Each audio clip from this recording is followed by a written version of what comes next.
So now we come to Friday, April 3rd, AD 33. The trials of Jesus, begun in the early morning hours, begin with the Jews, and they involve a brief appearance from Herod Antipas. But ultimately, the decision under God must rest with the Roman governor Pontius Pilate. A crucifixion, of course, was not a punishment invented only for Jesus, so it'll be helpful for us to learn a little bit of the history behind this barbaric form of torture in Roman times. If the disciples then could have heard that we now refer to this as Good Friday, they undoubtedly would have been perplexed, perhaps even offended, due to the suffering, shame, and humiliation that Christ endured. But while it's easy for us to focus only upon Christ's sufferings, for those of us with eyes to see, there's also glory to be found in this most important of days in salvation history.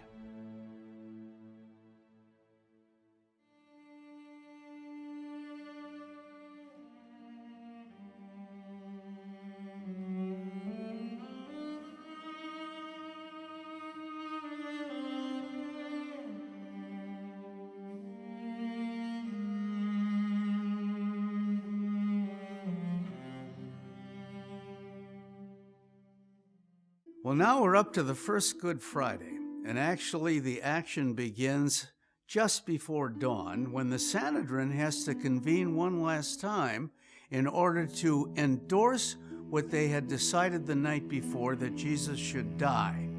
Because according to Jewish law, you cannot sentence a man to death in a night session. So this is why Luke carefully tells us that the Sanhedrin met on Friday morning, and they simply endorsed what they had done the night before at the Caiaphas hearing, and that is Jesus must die. They learned the process of crucifixion from, indeed, the Persians. They crucified some of their admirals after they lost the first naval battle to the Romans in the First Punic War in the 3rd century BC.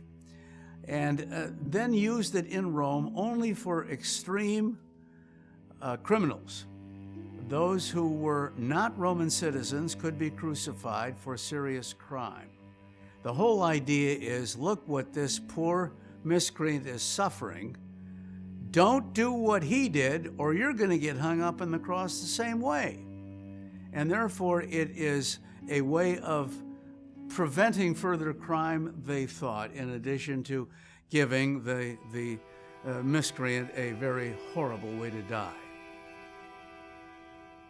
When we look at the way the Gospels, the different Gospels, present Jesus' suffering at the cross, Matthew, Mark, and Luke tend to focus more on the humiliation that Jesus endured and on the physical pain that he endured.